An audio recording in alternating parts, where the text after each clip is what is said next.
Praise the lord.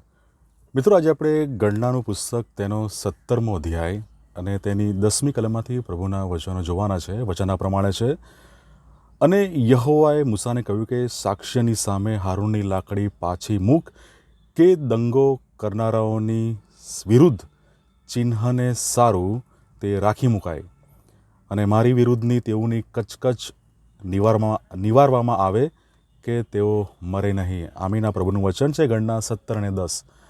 મિત્રો, આજે જે આપણે જોવા માગીએ છીએ કે ઈશ્વરની આગેવાની સામે જ્યારે વિરોધ આપણે કરીએ છીએ, એની વિરુદ્ધ થઈએ છીએ, ત્યારે કઈ કઈ બાબતો બને છે એના વિશે આજે આપણે જોવા માગીએ છીએ.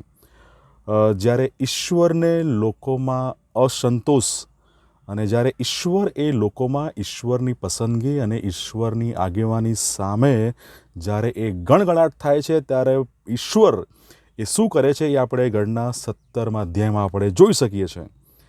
અને જ્યારે ઈશ્વરે એ હારૂનની આગેવાની એને જ્યારે મુખ્ય યાજક તરીકે પસંદ કર્યો, ત્યારે ઘણી બધી કચકચ એ સમયે થઈ, અને તેમાંથી જ એ જે ઇઝરાયલ પ્રજા હતી તેમાંથી જ કેટલાય કે એક જ પરિવારમાં ઈશ્વરના આગેવાની માટે ઇઝરાયલના નેતૃત્વના જે કેન્દ્રીયકરણ છે તેના અંગે તેઓએ નારાજગી વ્યક્ત કરી.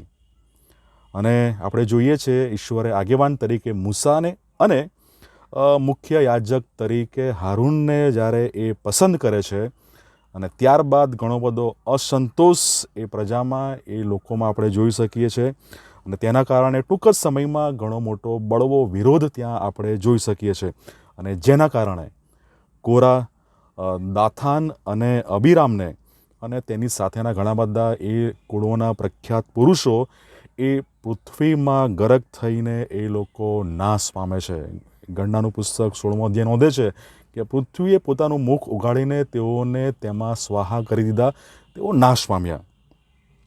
અને આ રીતે આપણે જોઈ શકીએ છીએ કે ઘણી બધી અસંતોષ, ફરિયાદ, કચકચ, એ બધી બાબતો, એ બધી ફરિયાદોનો અંત લાવવાને માટે ઈશ્વર એ પ્રમાણેનું કાર્ય કરે છે. અને ઈશ્વરને મૂસાને ઇઝરાયલના દરેકે દરેક કુળ, અને આપણે જોઈ શકીએ છીએ કે જ્યારે એ પસંદગી કરવામાં આવી, ત્યારે એ હારૂનની પસંદગી મુખ્ય યાજક તરીકે કરવામાં આવી, ત્યારે દરેક કુળમાંથી એ લાકડીઓ એ મંગાવવામાં આવી, અને એમાં હારૂનની લાકડી પણ મૂકવામાં આવી, અને એ બધી લાકડીઓને મુલાકાત મંડપમાં એ મૂકવાની આજ્ઞા ઈશ્વરે મૂસાને આપી હતી. અને બીજા દિવસે જ્યારે આપણે જોઈએ છીએ ત્યારે સવારે એ લાકડીઓની તપાસ કરવામાં આવી, અને જ્યારે તપાસ કરવામાં આવી ત્યારે બાઇબલ નોંધે છે હારૂનની લાકડીને કળીઓ આવી હતી, અને ફૂલ ખીલ્યા હતા, અને પાકી બદામો લાગી હતી, જે સ્પષ્ટ સંકેત આપે છે કે ઈશ્વરે હારૂનને પસંદ કર્યો છે, ઈશ્વરે હારૂનને મુખ્ય યાજક તરીકે પસંદ કર્યા છે. એ સ્પષ્ટ એ સાબિતી એ હારૂનની એ કળી ખીલેલી લાકડી ત્યાં આપણે એમાં જોઈ શકીએ છીએ. મિત્રો, આપણી આસપાસ મંડળીઓમાં, અલગ અલગ સંસ્થાઓમાં, અલગ અલગ જગ્યાઓમાં આપણે જોઈ શકીએ છીએ આગેવાની, નેતૃત્વ, હોદ્દા, લીડરશિપ, એ બધાને માટે આપણે સંઘર્ષો જોઈ શકીએ છીએ.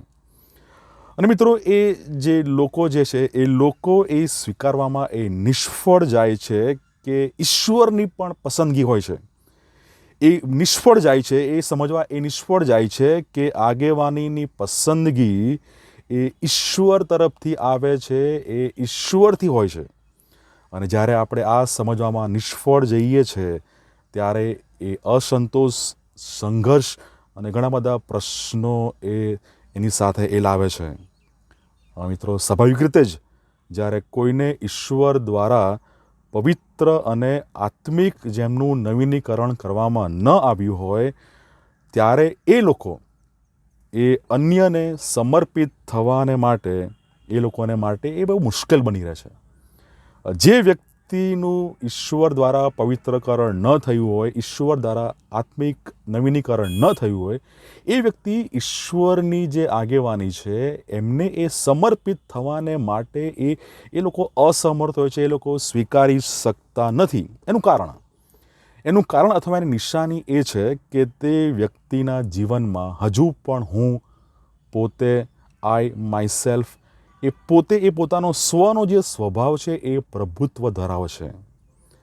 અને મિત્રો, ઈશ્વરની બાબતો અને ઈશ્વરની આગેવાનીને, ઈશ્વરની યોજનાને તે લોકો સ્વીકારી શકતા નથી. અને મિત્રો, આપણે વિરોધ કરવાને બદલે આપણે પોતે આપણા પોતાના વ્યક્તિગત આત્મિક જીવનમાં એ પવિત્રતા અને આત્મિક નવીનીકરણ માટે આપણે ઈશ્વર પાસે એ જવું જોઈએ. નહીં કે આપણે ઈશ્વરના ક્રોધ, કે આપણે ગણના 16માં આપણે જોઈ ગયા કે એ ક્રોધમાં એ શું થયું, એ લોકોનો નાશ થયો. તો ઈશ્વરની આગેવાની, ઈશ્વરની પસંદગીને આપણે હંમેશા એ સ્વીકારવી રહી. અને તેને સમર્પિત થવાને માટે બે બાબતો જરૂરી છે, અને ઈશ્વર તરફથી જ છે. ને તો છે ઈશ્વર દ્વારા પવિત્રીકરણ અને ઈશ્વર દ્વારા આપણું વ્યક્તિગત આત્મિક નવીનીકરણ. એ બે દ્વારા જ આપણે ઈશ્વરની પસંદગી, ઈશ્વરની આગેવાનીને આપણે સમર્પિત થઈ શકીએ છીએ. પ્રભુ આ વચનો શીખવા સમજવા આપણા સર્વની સહાય અને મદદ કરે. God bless you.